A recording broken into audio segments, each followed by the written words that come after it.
So,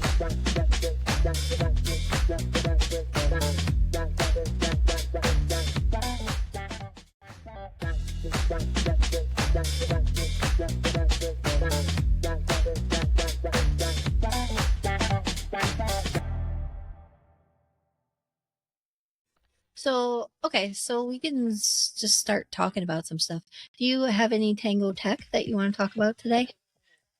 Sure, throw me under the bus first thing. Well, you always have Tango Tech. Like, you always are telling me about all these different things that you get and try. Well, you know what I can talk about? It's not really, I wouldn't call it Tango Tech, but it's tech for my car.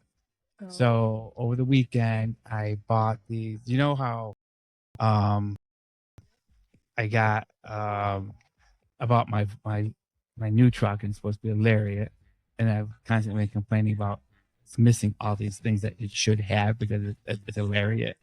So I bought these off from eBay, these side markers that you pop out the fake grills, you pop these in and light it, and they've got a flag in there.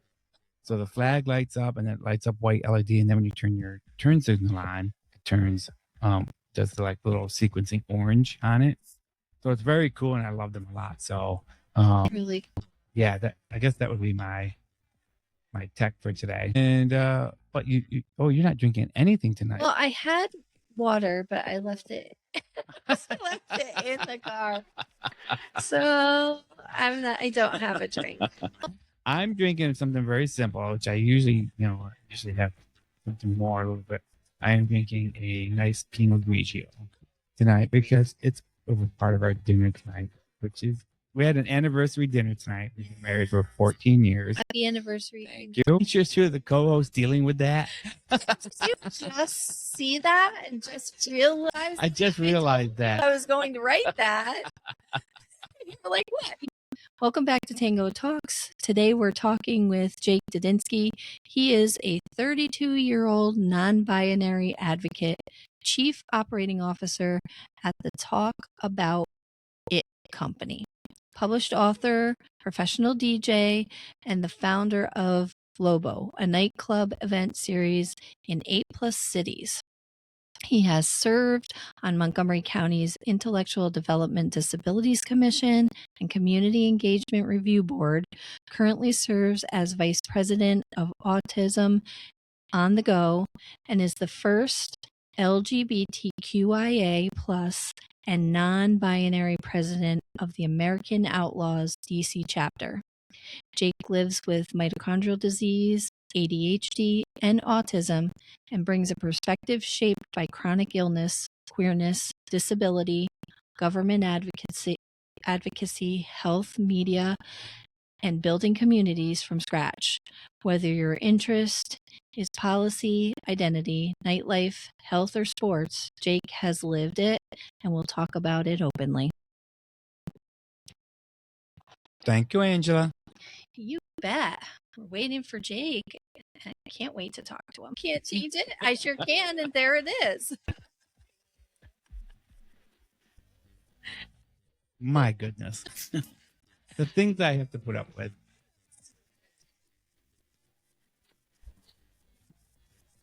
Are you okay?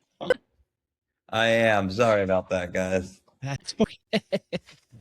Just had to get like everything situated. It's been a bit of a day. Are you just audio only? No, I'm gonna get on the camera. Just let me grab my there you are. real quick and get like legitimately I've been sick all day. I feel sorry for like No. It's like I knew I was like all day. I was like, I feel like I have this thing and I can't remember what it is. And it wasn't showing on my calendar. And then lo and behold, there was a text. I'm like, that's what it was. Like that's what I've been having to figure it out. So I was just really having to reach out. Well, I was just telling Angela, like, I'm glad I asked for people's cell phone numbers so I could reach out to them. No, like me too, because like legitimately it has been a day. Well, I'm sorry to hear that. I mean, are you okay? Yeah, I'm doing a lot better now. Just like I think I got this thing that everybody else has going around, like this 24-hour virus or whatever, and it's just been trying to not puke my brains out, but I'm on the other side of it, so like we're doing please okay. Don't do it while you're. I promise not on Because there. I will lose it, and I don't know how angry it is to seeing other people vomit. No, you're good. I got all of it out. Oh yeah. We got it all out, so it should be good. Well, welcome to the show. I do apologize for getting you out of bed. It's okay. We already did an introduction for you, which we will add on to the beginning of the show. So we read your whole introduction for you. So I think we'll just jump into the questions. Let's do it. So I guess my first curiosity is, what is mitochondrial disease and how does it stop the way you move through the world? Yeah. So we all like remember like biology class, right? They talk to you about like the mitochondria cell, and they take it's like kind of like a little jelly bean, almost if you can picture it.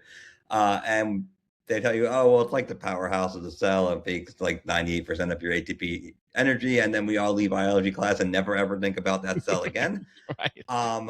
I am in the 0.0001% of the people who don't get to stop thinking about that cell. So basically, mitochondrial disease, like at its most basic form, is if you think of that same jelly bean as 5 individual chambers, and anytime more than one of those chambers don't work right, you have a mitochondrial disease. That's kind of how we explain it now.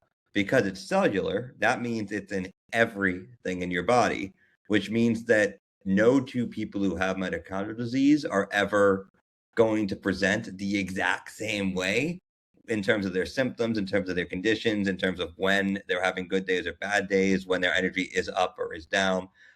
So it makes it really fun. Sometimes you go to the hospital and you know more about your condition than the doctors, and that's always a fun, super awesome time. Let me tell you. Yeah, but, that's fascinating.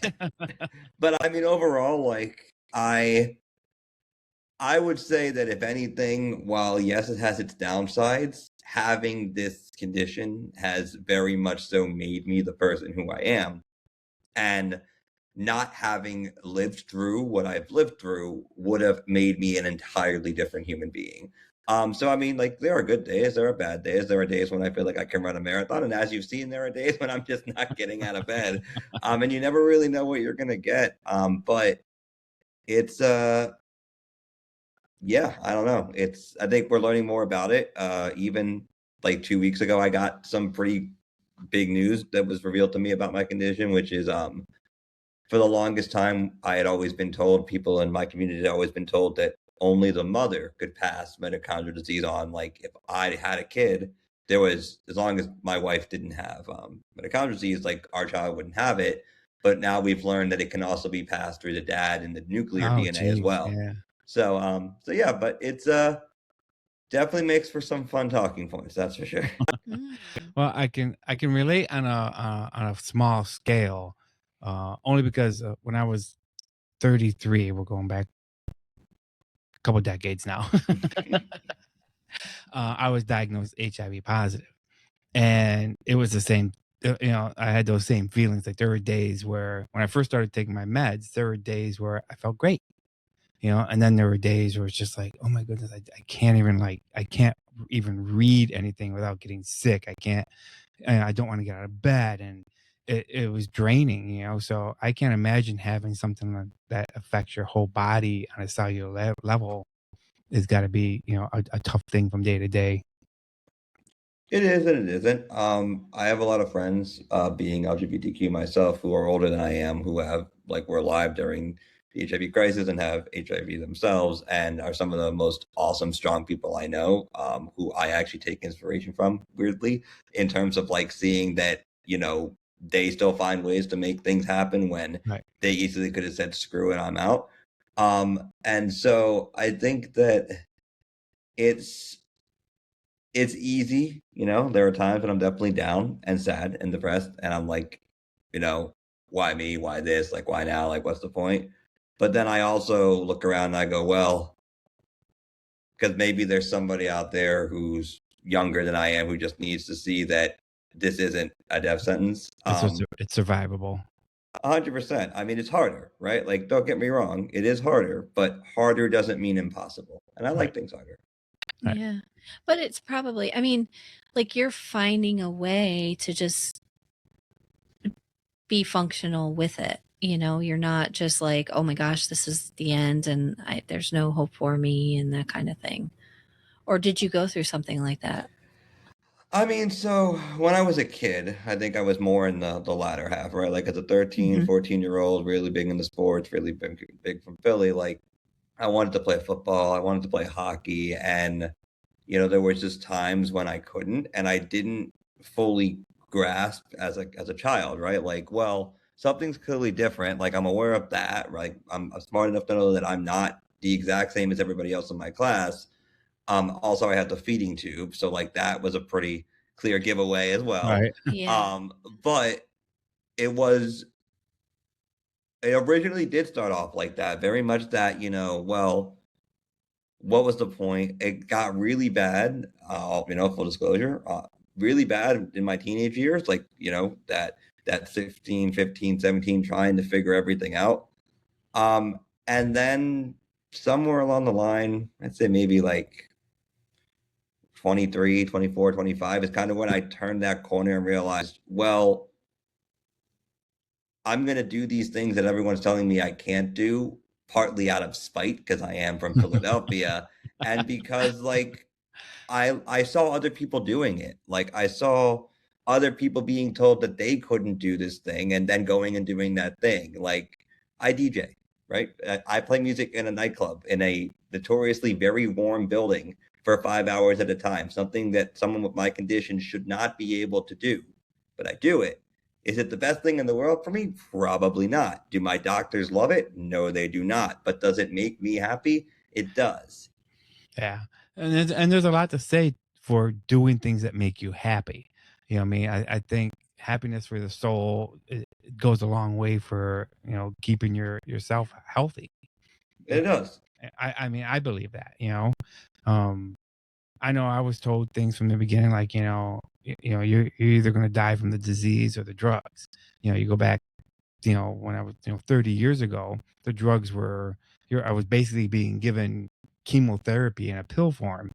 And, you know, it was very, very hard on my body and especially my kidneys and liver, trying to filter that stuff out.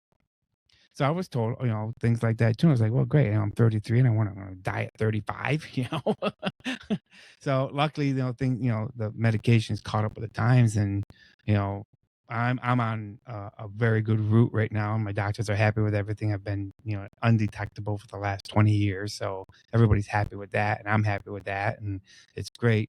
But it's always in the back of my mind that, I carry this, and whether, I know they say, non-transmittal and undetectable, it doesn't mean that I can't transmit it to somebody.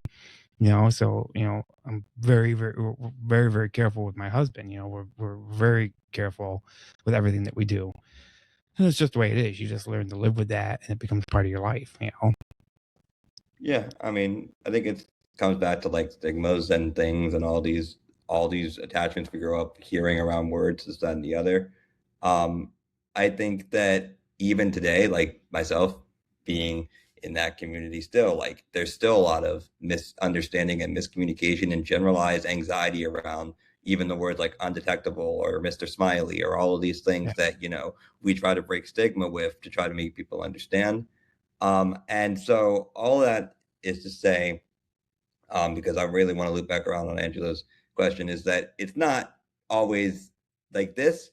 What you're seeing right now is not always my persona, like not always happy, not always outgoing. Like there's definitely days where it does kind of feel like, well, this really sucks. And, you know, content warning for your listeners and for you guys if you want to edit this out, but I'm an open book. There have been a few times in my life where I have tried to say I want off of this rock. Thankfully, I'm here, right? And Right. I take solace in knowing that the odds of there being someone out there like me who was in their 16, 17-year-old age trying at that time to figure out like they just want to fit in, but they're different and feeling like they're never ever gonna make sense or there's not this clear road. Well, I want to tell them that the answer to the question is part yes and part no, right? we're all a little weird and Right. there's no one's ever 100%. Angela's a little weirder than all of us, but I love her. But like no one's ever 100% in their good days or 100% in their bad days. It's about finding the balancing act and trying to leave the world a little bit better than you found it. And I feel like I've done that. And so, it wasn't always the easiest road. There definitely were some woe is me days. There still are. But at the same time, then I get think up we and I all look go through around. those. Yeah, just like you're saying, we all go through days like that. I was just talking to Angela before the show. Like I had like 2 weeks ago. I was like, I had one of those weeks where it's just like, everything I do is just, a fuck up. I mean, I'm just, this didn't work, that didn't work. And my husband's like, you're not a fuck up. It's just you're just having a bad week. I was like, okay, well, it just feels like everything I touch is just, a fuck up right now. And and I had a therapist one time tell me, nothing in this world is ever always or never. Those words don't really, they shouldn't really exist because it's not always, a bad day. It's not, it's never, you know what I mean? Like they don't really correlate to anything. You don't, it's never always, like they're always this and they never do that. That it doesn't work. It doesn't happen in reality. But I'm glad that that you're comfortable enough to talk about this and be open with, especially that part about questioning the quality of life, because I've gone through that, and I'm sure many people have, and it takes a lot to say that out loud. But let's kind of table that and for a little bit, and we'll probably come back to that. But so I see that you serve on a bunch of disability commissions. We've talked about you on the nightclub, DJ circuits and parties, and operate a health media company. How does all that fit into one life? I mean, that's a lot to carry. Plus, you're doing podcasts. Yeah, like I picture Jake like running around like a crazy man doing all these things in a 24-hour span. Like, do you sleep? No. Yes. So the honest answer is, I like just by proxy my condition, like no one really knows how long you're going to be here, right? And so I wanted to make sure that I experienced everything. Now I might have taken that a little bit too far in the experience everything avenue, but I'm really good at what I do, and I really enjoy what I do. They're actually passing a law next week named after me in Montgomery County, Maryland, called the Jake Didinsky Advocacy Act, which I had spent the last 3 years on. Yeah, I'm actually really both shocked and still kind of wrapping my head around, because for 3 years we fought for it, and it, long story short, I served on the IDD Commission for Intellectual Developmental Disabilities in Montgomery County. And the membership was kind of wonky in terms of who they had sitting on it. They only actually had 2 people on a 19-person commission with IDD. I said, hey, that makes us not even a minority of the votes. We're a super minority of votes, which means you can pass anything out of this commission that's like for us without ever needing any of our support. That seems, and don't take it from just me, just look around, wrong. What if we go and look at the DD commissions and things that already exist where we have 60%, and then, they didn't listen. So I resigned. And in resigning, I essentially gave a pretty fiery speech being like, look, I'm resigning because I'm not lending my name to something to be a check mark on a glorified so-and-so. And then the next week, they took the law that I had already basically written for them, along with the 60 pages in support of it. And now it's on its way. And by this time next week, it will be a law. The membership will change to feature 75%, and the voting body will be people with IDD or their family members, 3 members of people who use self-directed services. And it took 3 years, but like it's a win. And when they sent me the letter, the entire commission signed it saying that they were asking the county to name it after me. And I was like, I'm not normally like speechless, but that's cool. I didn't do it for that, but like I was more on the lines of like, I think the first thing I said was there's a typo in the bill. And then I think the second thing I said was, which just tells you like legitimately you typed this shit up. Literally, and then I said, I'm just really happy to have gotten something even so incrementally small done for my community, because it also, like, it sets a pathway for other marginalized groups, right? Like if you're going to have a commission for any marginalized group, you probably should have a majority of the seats within that table, so to speak, be from, and I know this is an out there idea, that group. Otherwise, you're not doing anything. I agree, because you can't understand and relate to the problems if you're not part of that group. And I think that's a problem with a lot of these commissions, is that they throw together people that they may have read the books and they've read this and they know about it, but they're not part of the group. And it's a totally different world when you are part of one of these groups and you're trying to get things done and you're dealing with people who aren't part of the group and they're just like, well, I don't understand. We're doing the best we can. It's like, Yeah, but not even to, and not to mention the impossibility of advocating for the group that you're trying to be, advocating for. I mean, you can't possibly do it if you have no understanding of what is happening there. So what I'll say is so looking back on my time on like that commission, I know this wasn't the initial question, but it's worth pointing out, like one of the things that I learned within that commission that has stuck with me is that I'm a pretty hard-headed person. That's not what I learned. This is blown up, but I'm pretty hard-headed. I'm pretty stubborn. No community, no matter how much they want to be able to do everything on their own, even within their own community, will ever be able to accomplish everything without the help of other communities, right? You need allies, you need other people sometimes to advocate when no one is hearing you. This bill got passed in part because of me, but in part because I had a really strong ally in the commission who herself does not have IDD, named Lisa, who was my voice when no one would hear me and took basically my words and said them. And everyone was like, yeah, this is brilliant. And I said, all right, fine, let's do it this way. And so what it taught me is that sometimes you just need the right person who someone's willing to hear in the room. And while Lisa didn't have the lived experience, she had me who had the lived experiences giving it to her to get it across the finish line. And up and until that point, I had never really wanted to accept that it's okay to like ask for help in advancing things, because I just didn't think that it was something I wanted to do. Like I've marched in enough protests. I've made myself pretty vocal, even in communities that aren't mine, being from North Philadelphia. Like I care a lot about things. But when I spoke on this, because I had a public hearing on the bill last week, I showed up and said, advocacy isn't just showing up and speaking when it affects you. Advocacy is showing up and speaking even when it doesn't affect you. absolutely. And it's funny you say all that, because I when we first set this interview up, I did a quick internet search for your name. She was like all over the place. I was like, dang, this guy's everywhere. I'm like, all right, let's try to narrow it down, some of this information. But It's God, a lot. that's awesome.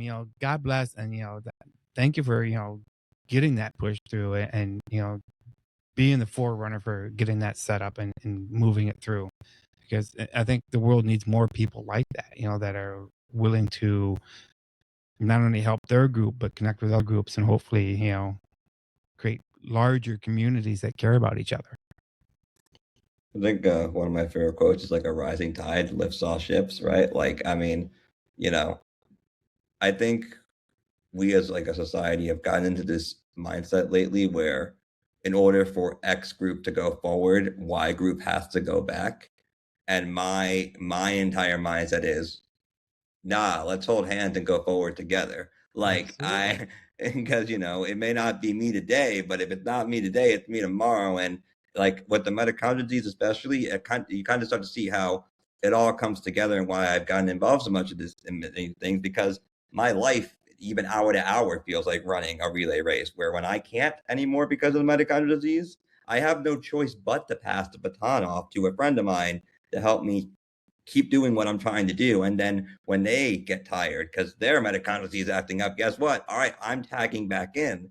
And so if you start to think of it in terms of as a collective, we go as far as we can. We pass it off, and then we get ready to run again. And whenever we can, you start to see, okay, yeah, that's why I got involved in politics. That's why, I wrote the book. That's why I do the podcast. That's why I do all these things, because I just hope that maybe somewhere out there we're making a small drop in the bucket of good. And it also lets me meet a ton of people, sometimes people who have differing views than mine, but that's awesome because that's what makes us human. Right. And I love that. And that's exactly why we started this podcast, because we absolutely love meeting people like you. And we started putting together, it's on our website. We started putting together a podcast map to show where all of our guests come from across the country.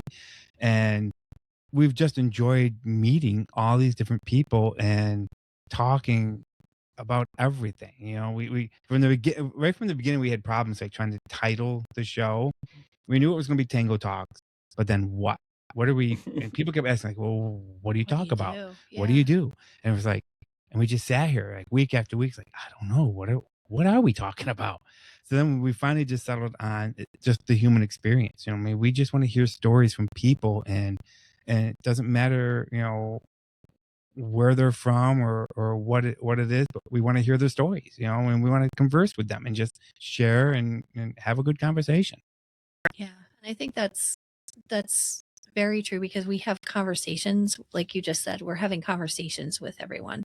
It's not like we've got, we're not just interviewing you. So tell us, Jake, and 50 questions, it's like we're actually having a conversation with all of our guests. And we really love that, because we learn a lot. I feel like our podcast has really been a learning experience. Right. Well, now if I can just get Riverside to do the cameras right, because my OCD is driving me crazy, because every time I look at her, I'm like looking out the window, and I'm like, every time I look at her, I look like my corner eye. You can probably see it all the time. I'm looking at the camera. It's like, why am I looking that way when she's over there? But that's a separate story. That's my own OCD. So, anyways, we'll get back to the show. Yeah, but I mean, you're doing a lot of things, Jake. I mean, you're involved in all areas, like we said, and you're not talk, you're just talk, you're action too.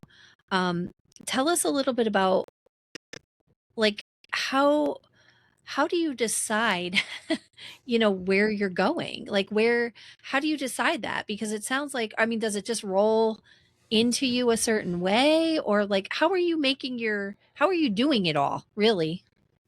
You know, it's always a really good question, like, because it's I often well, so the other day I sat down and I kind of wanted to look at just all the different things I had done, like, in my life, like various things, and I started writing just basically a list. And that started like 10 in the morning, and around like 9 p.m. my roommate, my best friend, was knocking at the door. He's like, "Hey, what's up?" And I didn't realize we had been going at it for that long. Um, and I ended up with like an 80-page long PDF. And what I realized is I have no freaking idea how I end up in half of the stuff that I end up in. I'm happy that I do, but what I think I discovered is that more often than not, I'll finish one thing, and then, unlike sane people, I'll want to go like right into the next thing. I mean, we just finished the World Cup. I'm also the president of like the American Outlaws DC chapter, so which is the largest U.S. soccer supporters chapter in the country. We have a national branch too, and that was awesome. And like lots of mixed feelings there on anyone who watched it, but immediately the day that ended, I started working on the Women's World Cup, which is next year. So I gave myself 1 hour of break. But people must see you as an important point of view and authority. You know what I mean? So that's got to bring you some. It's got to bring you some happiness and joy that people think of you that way. I think what I'll say is this. So at one of the games during the World Cup, for the first time ever, at the end of the game, the bar, which was Body to Body, decided to give me a round of applause for the work that I had put in, for drumming the whole game, for helping lead the cheers all game, for like an appreciation of how much of the last 4 years like we had sunk into it. And that was really cool. But the reason I do the things that I do, and what brings me honestly the most joy, is seeing other people happy, right? Like it's like I always have a hard time with this part because like I always just see myself as a kid from like South Jersey, Philadelphia, who like isn't anything all that spectacularly special. Like I just do things, but my friends like to hit me upside the head whenever I say that to make sure that that doesn't stick around too long. But it's true. I think that in terms of what I do, and this probably won't come as a surprise, I wish I could do more. Like I wish I was able to do everything and help everyone. I learned early on that it's if you I spread myself too thin, which arguably, looking at it, one could make an argument that I can't help anybody, right? Because then I'm not doing anything. But yeah, I mean, I knew that during my 30s, I was going to take some time and focus on some of the projects that really mattered to me specifically. Like I wanted to write a book. I wrote a book because I was always told in high school that I was not going to be a good writer and I shouldn't bother. So I wanted to do it. I'm about to publish a poetry album. Same concept. I was always told, well, you can't do this. And I said, okay, well, why not? I think that if you look at it like in terms of arcs of like where I've gone through my life, like my high school years were a disaster, but like they were my disaster and I loved them and I'm my chemical romance era never But left. to me, it sounds like if somebody says to Jake, "You can't do that," then Oh yeah. next week you're gonna start doing You're it. gonna do it. Yeah. It'll be done 100%. Yeah. I mean, that's the Philadelphia in me. Like you got to understand, like one, like people in the Northeast and especially from Philadelphia, we are very, I don't want to say creatures of spite, but like we're the type of people who are like, oh, we can't, okay. And then also, North Philadelphia is a rougher part of the area. And then on top of that, I spent time living in the Caribbean and I learned to understand a lot of different viewpoints that I maybe wouldn't have had. And it's kind of created this weird arc, like I said, of teenage years, 20s was focused on everybody else and doing everything for everybody else. And now my 30s are kind of focused on trying to give back to the community that helped get me here, but also realizing that I am also a person who is allowed to be happy and take time for myself. Absolutely. And it's hard though. It's hard. You keep saying it's a Philadelphia mindset, but it sounds more like a Welsh mindset. My ex-girlfriend was Welsh. They have the same thing we do in Philly. I just recently found out, like last year through Ancestry.com, that I'm Welsh and Scottish, and not so much Irish. So I'm like, okay, well, I can deal with that because the Welsh never wrong, and the Scottish like to drink. So I'm happy. They like to party. No Scotland, no party. They're great. But yeah, I mean, it's yeah, I feel like I think I talk about it in the book I wrote. Like weirdly, it's almost like a newsroom in my head, and that at all times it's just constantly running and processing. Okay, can we do this? Do we have time for that? How do we say yes to this? And then like even right now, the words that are coming out have probably been screened and edited several times over because of the autism. And so, How many milligrams are your sleep gummies? Yeah, exactly. I mean, that's Mine's a whole 30. different thing. Yeah, but I mean, so I don't know, man. Sometimes I just also take 2 of them. the other part I'll say is because I don't really get to say this on a lot of these podcasts a lot is I have an incredibly strong and gifted group of friends around me who I would not be able to do half the stuff I do without them. They are my best friends. I hesitate to call them coworkers because they hate that word, but like none of the projects I complete are ever done single-handedly. And so I just feel like I've been lucky enough to cultivate people around me who believe that I'm trying to make the world better. And, here we are. Awesome.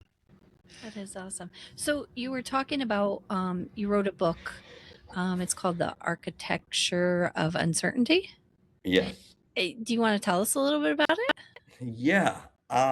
So I Why are you saying that with a smirk? Like a little like, okay.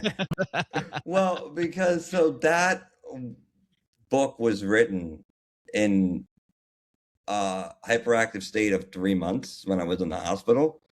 And partly out of spite. But like so I was really depressed. I mean, I was like really, really sad. And I wanted something to channel this energy into. And so I just sat down. I started writing, and I had no idea what it was I was writing when I started it. In fact, in the book, I think my opening, like, prologue to the prologue is, hey, if you're reading this, just understand that when I started writing this, this was not what it was intended to be. But ultimately, I wanted to write, I think, an ethics book on, like, from like my perspective, my view on ethical issues and things, that turned into a philosophy book, that turned into a, well, you can't understand how I think from a philosophical ethical standpoint unless you understand what it's like being inside the brain of someone who has autism and the way that my brain operates.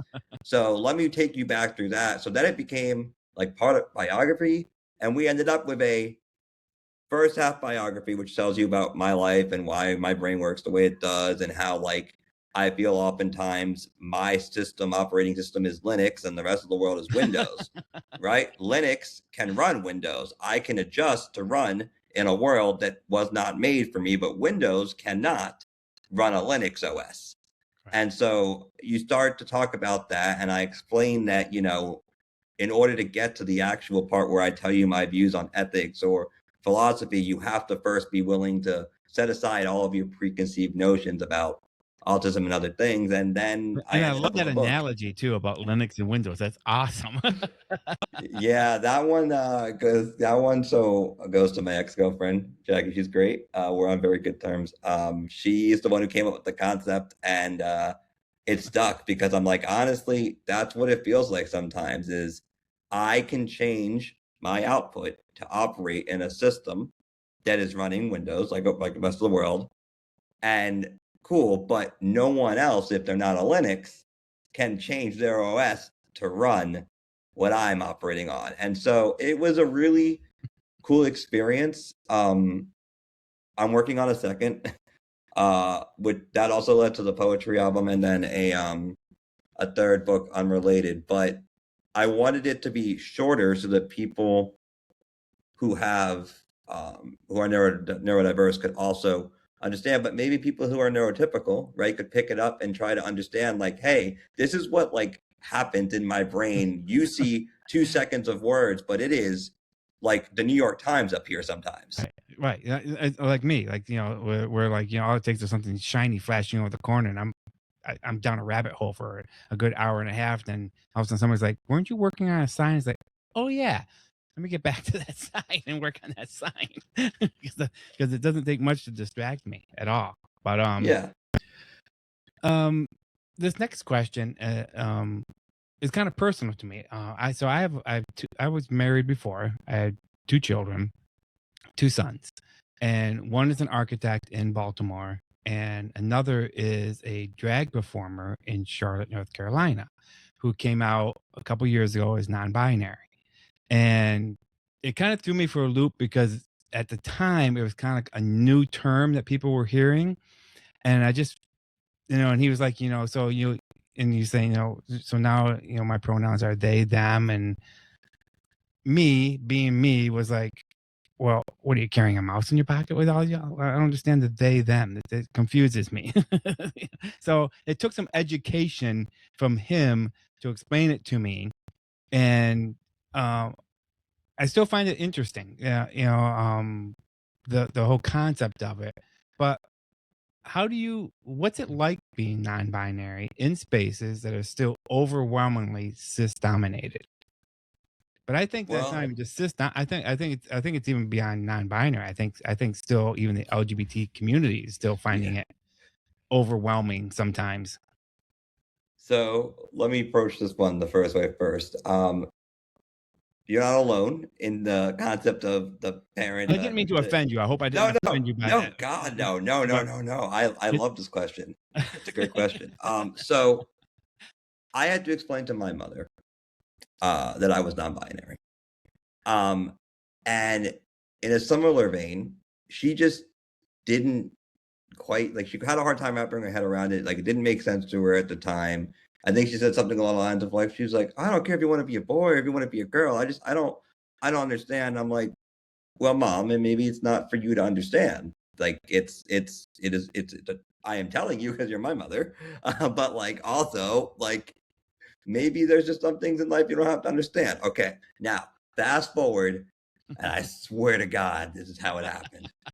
Fast forward 6 months, and on Drag Race, on RuPaul's Drag Race, which my mom was a huge fan of, so yay. Got Mick was a performer, and Got Mick was the very first openly non-binary. Eventually became trans, but openly non-binary on their season, drag queen.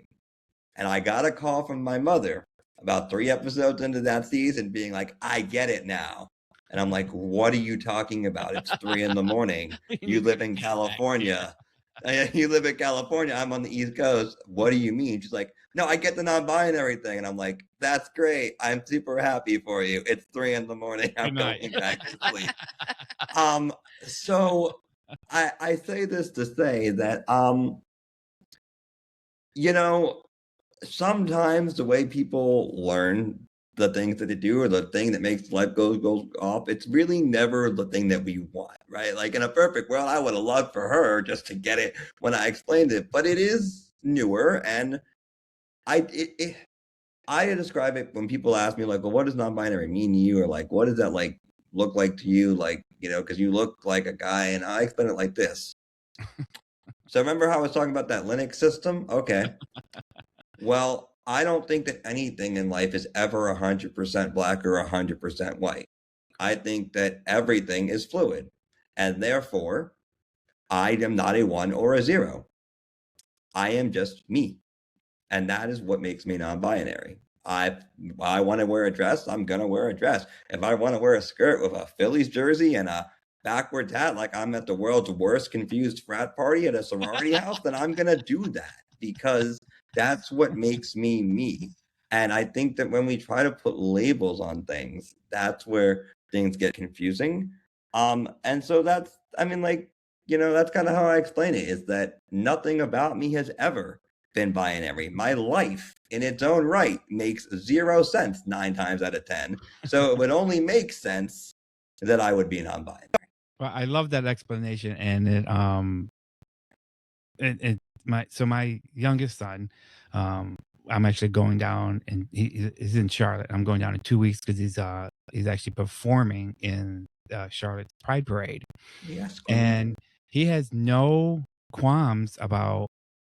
I mean, he's a big kid. I mean, he's probably 6 to 8 inches taller than I am. Yeah, he's pretty tall. And Yeah. he's pretty, hefty, and full bearded queen, and and they love him down there, and he has no qualms. So he'll walk up and down Charlotte in a skirt, and this freaking 6'6" dude, you know what I mean, and he don't care, you know what I mean. He's like, this is me, and this is where I'm comfortable doing, and I applaud him all the time. I tell him all the time, I wish I had a quarter of your courage at your age, to be who I was. It took me to 33 to come out, and I wish I had the courage that he's got, now, being at probably almost the same age that I was when I came out. But it's great. I love him to pieces, and I can't wait to go down and see him at the show. But yeah, I think sometimes it gets forgotten, the generations that came before mine, like that paved the road for us to be able to do that, right? And not to go too far down that rabbit hole, but like I think it's worth saying that I feel sometimes the older generations look at ours and be like, oh, it's so cool, like, and I wish I could have. But the reality is you did everything that y'all did and generations before y'all did so that we could. And Right.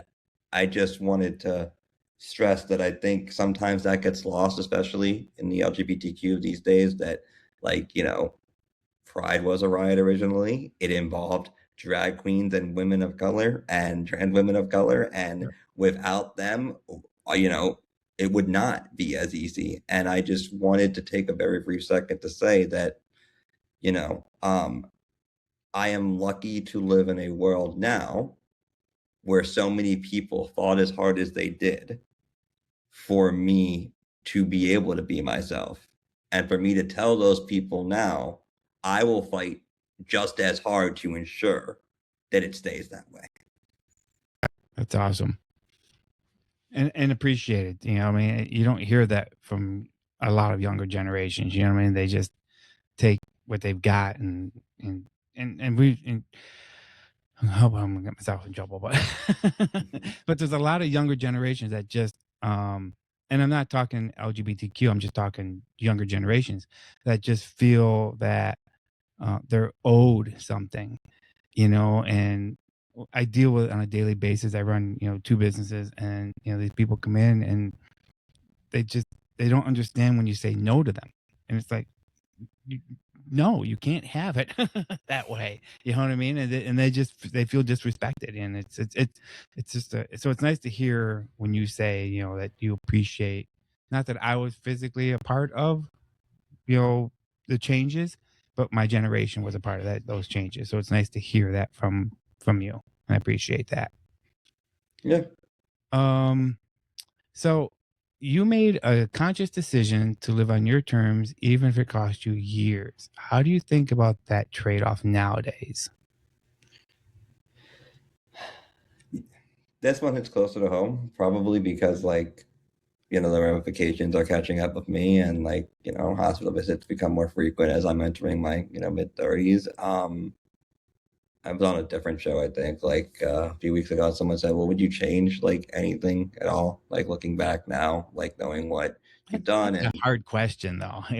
Well, for me, it was pretty straightforward. No, not at all. If you told me I would be sitting here right now, same exact medical ramifications and play everything the same way, the answer is absolutely yes, 100%, because I wouldn't be the same person if I didn't. True. To me, that question's always come across, that question in particular, when you add that one on, it always comes out flawed, because you're saying that, would you change the things that made you who you are? And my answer is, well, no. If I wasn't sick or didn't have this condition, I wouldn't have learned how to empathize with people so well. I wouldn't have learned to hear people rather than hear what I want. I wouldn't have learned not to assume things. Making the conscious decision to live on my own terms didn't come easy, because originally it wasn't the choice I made. Originally, I was just kind of doing what I was told, and well, this is just the life that I'm going to have, because anything otherwise is going to end in disaster. But that just wasn't working for me. Well, as you've proven, if you tell Jake that he can't do something, Jake's going to do it. Jake, or I'm going to try, right? And this is the thing that I've learned most, right? And even my mother has come around to appreciating this more. My mother used to be of the mindset of, don't let Jake try because they'll get hurt. Versus now it's, well, let's let Jake try, and if Jake needs help, they'll ask, or they can't do it, they can't do it, but we're going to let them try. And I think sometimes, and I can't believe I'm about to say these words, and I'm sure she will record this and play it on loop, I have gained a newfound appreciation for my mother that I never thought I would ever be able to reach, because she was a single mother who raised 3 boys, all with this condition. Yeah, all of this medical condition with no history of it in the family. And I was the oldest, so I was always protected more than anybody else. And we butted heads a lot. I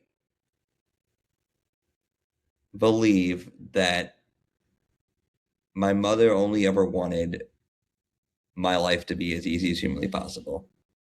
I think that because of that, it took me until I got around this age to realize that when you have a kid, they don't come with a manual. And looking back on it, I wish I could tell her, if there was one thing I could go back and do, I wish I could tell her, hey, I know that the instinct is you have this boy or the boys and they're sick and you want to protect them. let us try a little bit more. It'll save us a lot of gruff in the future, but that we see that you're trying and that I see it, and that, yeah, I may not always like the answer you give me. And, 9, 10-year-old me is probably going to be pretty pissed off at you about it. But older me is eventually going to look back on it and be like, yeah, okay, I could see how you could get to the maybe let's not play full contact football thing.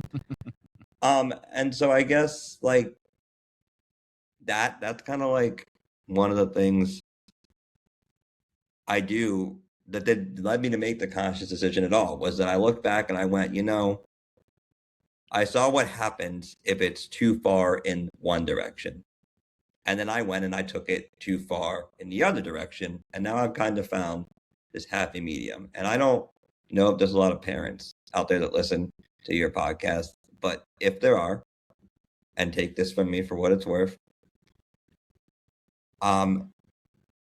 sometimes kids just need to be allowed to be kids.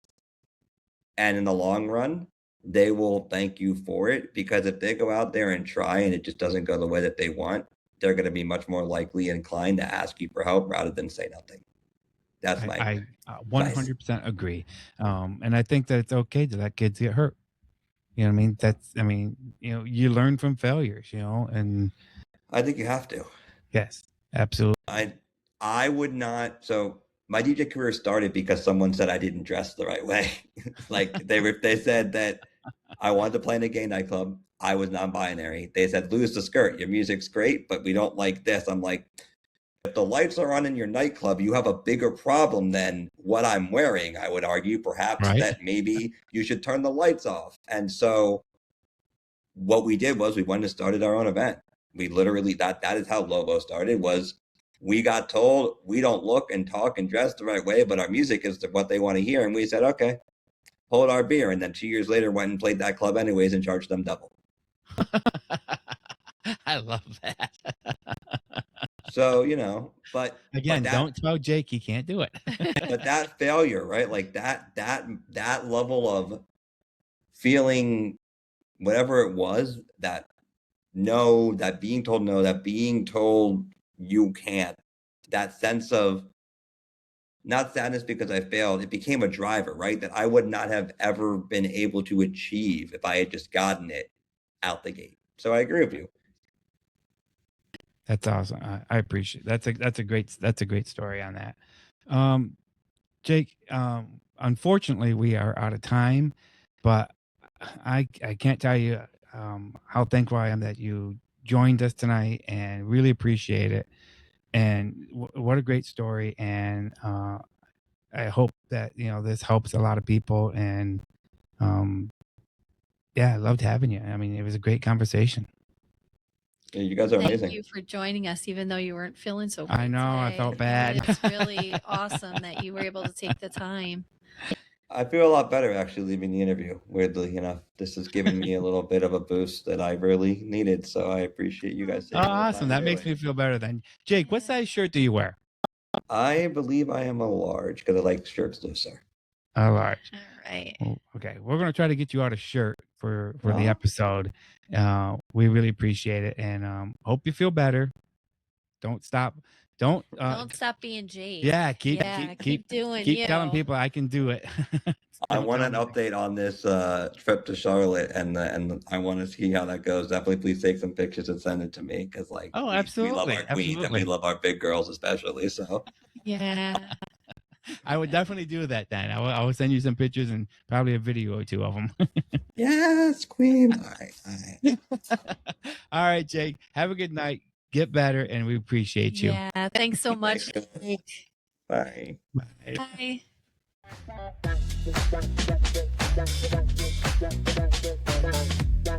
Bye.